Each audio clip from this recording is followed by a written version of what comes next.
인생을 살면서 우리가 알게 되는 사실 중에 하나는 전혀 실패해보지 않은 사람보다 실패를 해본 사람, 즉 실패를 통해 자기 자신이 누구인가를 깨닫고 그 실패를 극복해본 사람이 그렇지 않은 사람보다 훨씬 더 겸손하고 더 긍휼이 많고 성숙한 삶을 살 수 있음을 우리는 압니다.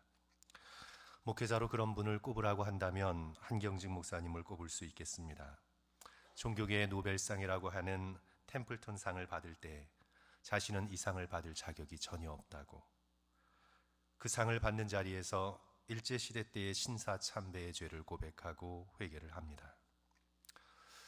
누가 목회의 성공을 칭찬할라 치면 나는 부족한 사람이라는 말을 입에 달고 사셨고 꾸며낸 말이 아닌 진심으로 그렇게 생각하신 것 같습니다.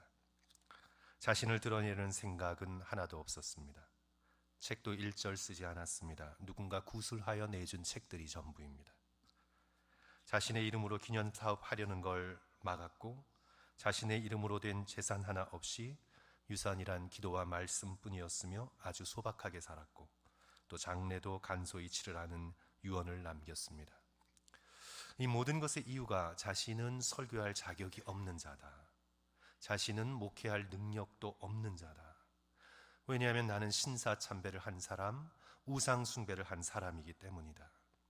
신사참배를 자신의 평생의 짐으로 여기며 회개하며 인생을 살았고 또 목회를 해왔다 고백했습니다. 이토록 자격 없는 나를 불러주신 하나님께, 이토록 자격 없는 나를 인정해주는 성도들께 항상 감사하며 그들을 바라보며 충성스럽게 목회를 감당했습니다.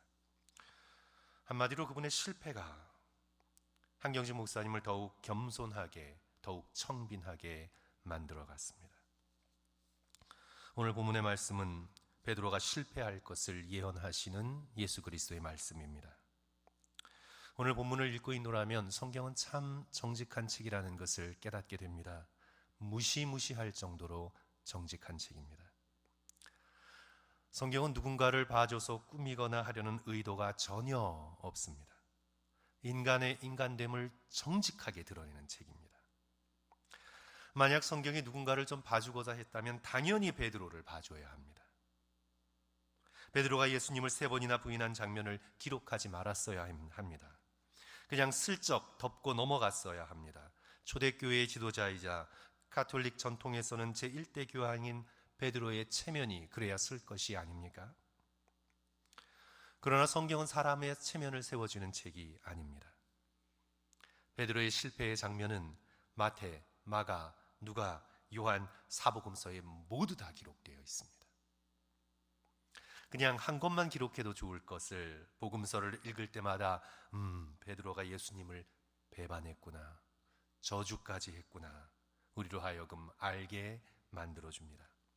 성경은 진실로 거룩한 책입니다. 구약을 보면 성도 여러분, 다윗도 마찬가지입니다. 밧세바 사건을 자세하게 기록하고 있을 뿐만 아니라 마태복음 1장에서는 그 족보에까지 그의 실패와 그의 넘어짐의 순간을 밧세바의 이름 우리아를 언급함으로 기록해 놓았습니다. 이스라엘이 자랑할 가장 훌륭한 왕, 지금 현대 이스라엘의 국기에도 다윗의 별이 상징인데 그런 나라의 대표적 인물을 하나도 성경은 봐주지 않습니다. 인간의 인간됨의 죄악을 그대로 정직하게 우리에게 보여주고 있습니다. 베드로나 다윗을 묘사한 성경을 통해 우리가 깨닫게 되는 것은 기독교는 인간의 의로움이나 인간의 성공과 성취를 통해 이루어지는 종교가 아니라는 것을 우리에게 웅변적으로 가르쳐주고 있는 책입니다. 기독교는 죄된 인간의 연약함에도 불구하고 그런 죄인을 품으시고 사랑하시고 용서하시는 하나님의 은혜에 의하여 움직여지는 그런 종교라는 것을 오늘 우리는 보게 됩니다. 인간의 의로움이 이끌어가는 종교가 아니라 하나님의 절대적인 은혜가 이끌어가는 그런 종교임을 다시 한번 발견하게 되죠. 그리하여 성도 여러분, 참된 기독교인이란 누구입니까? 어떤 사람입니까? 누가 진실된 참된 기독교인입니까? 자신의 실패에 처절하게 직면해 본 사람, 자신의 죄를 처절하게 깨달아 본 사람, 내 안에는 아무것도 선한 것이 없다는 하나님의 은혜 아니면 절대로 설 수 없다고 고백하고 깨닫는 사람, 그런 사람이 참된 그리스도인입니다. 자기의 의로움을 주장하고 자기의 능력을 드러내 보이는 사람은 종교인이죠. 바리새인이죠. 그리스도인이 아니죠. 오늘 본문의 말씀을 통해 우리는 얼마나 연약한 자인가를 다시 한번 보게 되는데요. 우리 31절 말씀 성도 여러분 주목해 보십니다. 시몬아 시몬아 보라 사탄이 너희를 밀가부르듯 하려고 요구하였으나. 여기서 너희는 베드로를 비롯한 제자들입니다. 사탄이 밀가부르듯 했다는 말은 밀을 채질하고 흔들어 걸러내는 과정을 이해하는 게 필요한데, 밀을 수확하고 나면 알곡과 쭉정이를 구분하기 위해서 체에 얹어놓고 흔들잖아요. 아주 굉장히 격렬하게 그렇게 흔들어댑니다. 사탄이 그렇게 제자들을 흔들어대는 거죠. 그렇게 흔들어대면 겉에 있던 것이 벗겨지고 속에 있는 것이 비로소 드러나게 되는데, 살펴보니 그 속에 있는 것이 거짓이에요. 거짓 믿음이에요. 자기 욕망이 전부예요. 저들의 믿음이 사실은 믿음이 아니에요. 믿음이 있는 것처럼 저들은 지금 흉내내며 살아가고 있지만, 사단의 채 위에 올려져 사단이 밀가부르듯 체질을 하는 것에 한번 걸리게 되면 속에 더럽고 추악한 것들이 다 드러나요. 그래서 사탄이 하나님께 요구하는 거죠. 여기서 요구하다 엑사이테오마이라는 단어는 법적인 요구예요. 이제 이들의 정체가 드러났으니 이들은 내 것이라고, 속이 거짓으로 찬 이들은 거짓의 아비인 나 사탄의 것이라고, 하나님 이제 나에게 내어놓으세요라고 예수님께, 하나님께 법적으로 요구하는 거예요. 이것이 바로 사단이 너희를 밀가부르듯 하려고 요구하였다라는 말씀의 뜻이죠.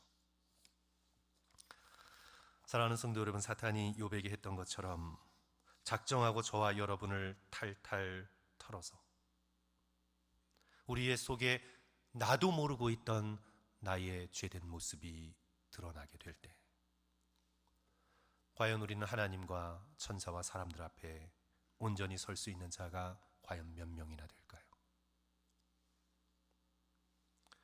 구약성경 스가랴 3장은 그 장면을 잘 묘사하고 있습니다. 하나님 앞에, 천사들 앞에 서 있는 대제사장 여호수아의 모습을 우리에게 보여줍니다. 스가랴 3장 1절, 대제사장 여호수아는 여호와의 천사 앞에 섰고 사탄은 그의 오른쪽에 서서 그를 대적하는 것을 여호와께서 내게 보이시니라. 사탄이 마치 검사처럼, 고발자처럼 하나님의 법정에서 여호수아를 고발하고 있습니다. 대제사장 여호수아를 밀가부르듯 하고 있는 거죠. 그렇게 탈탈 털린 그의 모습이 성도 여러분 어떻습니까?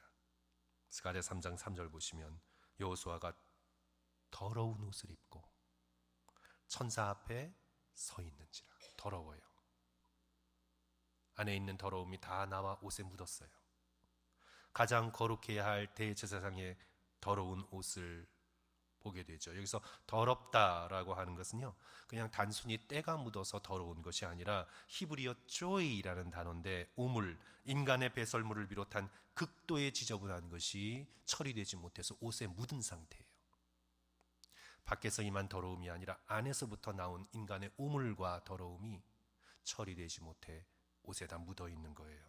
감히 하나님 앞에 설 수조차 없는 더러운 인간의 죄된 상태를 묘사하고 있는 거죠. 만약 우리에게 사단의 밀가부르는 것만 있다면 우리는 견딜 수가 없습니다. 베드로를 비롯한 모든 제자들이, 저와 여러분까지 다 사단에게 속한 자로 법적으로 넘어가게 됩니다. 우리에게 사단이 밀가부르듯 하는 것과 함께 오늘 본문이 우리에게 무엇이 있다고 증거하고 있습니까? 사단이 밀가부르듯 하는 것과 함께 오늘 우리에게 무엇이 있습니까? 예수 그리스도의 기도가 있습니다. 누가복음 22장 32절, 그러나 내가 너를 위하여 내 믿음이 떨어지지 않기를 기도하였노니 너는 돌이킨 후에 내 형제를 굳게 하라. 사단이 밀가루를 하여 베드로에게 남아있는 그 겨자씨 같은 작은 믿음을 떨어버리려 그렇게 하지만, 그러나 거기에 무엇이 있었습니까? 예수 그리스도의 기도가 있었습니다. 베드로를 위한 기도가 있었고, 제자들을 위한 기도가 있었고, 저와 여러분을 위한 기도가 있습니다. 그 예수님의 기도 때문에 우리의 믿음이 사단의 터는 시험에 떨어지지 않는 것입니다. 우리의 믿음 때문이 아니라 예수님의 기도 때문에 우리는 사탄의 시험을 견뎌내는 것입니다. 성도 여러분, 예수 그리스도께서는 지금도 우리를 위해 기도하고 계시나요? 그렇죠. 2000년 전 베드로만 위해서 기도하고 계시는 것이 아니라 지금도 저와 여러분을 위해, 로마서 8장 34절, 누가 정죄하리요? 죽으실 뿐 아니라 다시 살아나신 이는 그리스도 예수시니 그는 하나님 우편에 계신 자요 우리를 위하여 간구하시는 자신이라. 지금도 우리를 위하여 간구하고 계십니다. 히브리서 7장 25절도 마찬가지입니다. 그러므로 자기를 힘입어 하나님께 나아가는 자들을 온전히 구원하실 수 있으니 이는 그가 항상 살아계셔서 그들을 위하여 간구하심이라. 예수 그리스도께서 항상 살아계셔서 하늘의 영원한 대제사장이 되셔서 우리를 위하여 성부 하나님께 항상 기도하고 간구하고 계신다. 예수님의 기도 때문에 저와 여러분이 넘어지지 않고 신앙생활을 하고 있다는 것을 오늘 우리가 깨닫게 됩니다.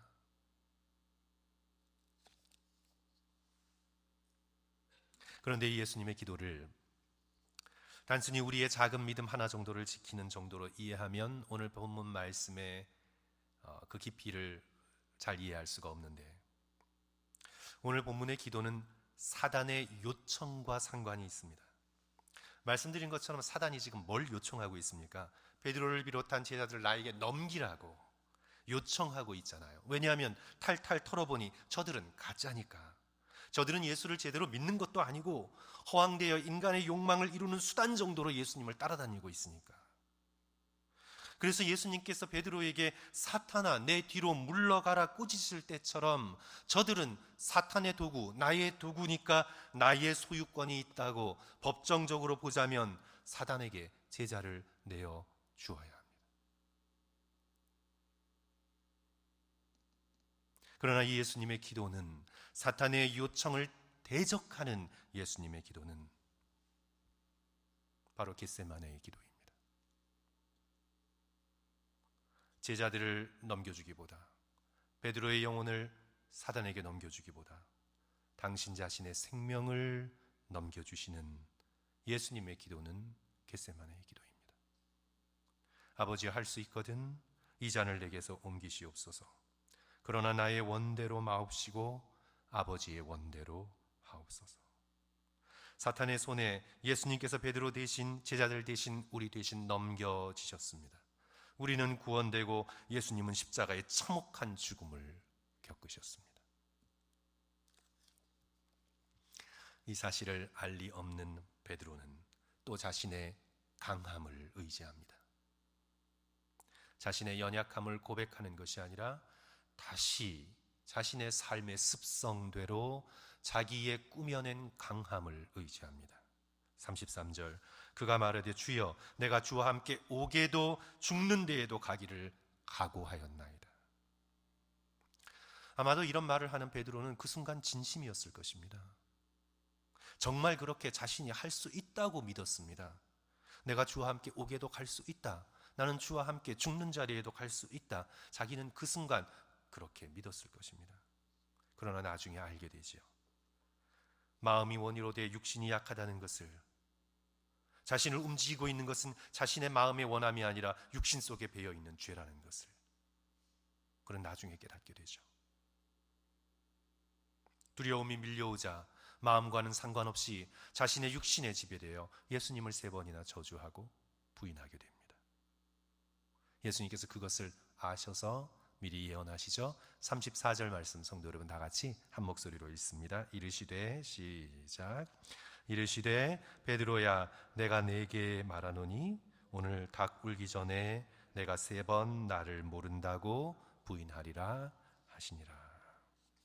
이제 베드로는 여종 앞에서 자신의 연약함을 발견합니다.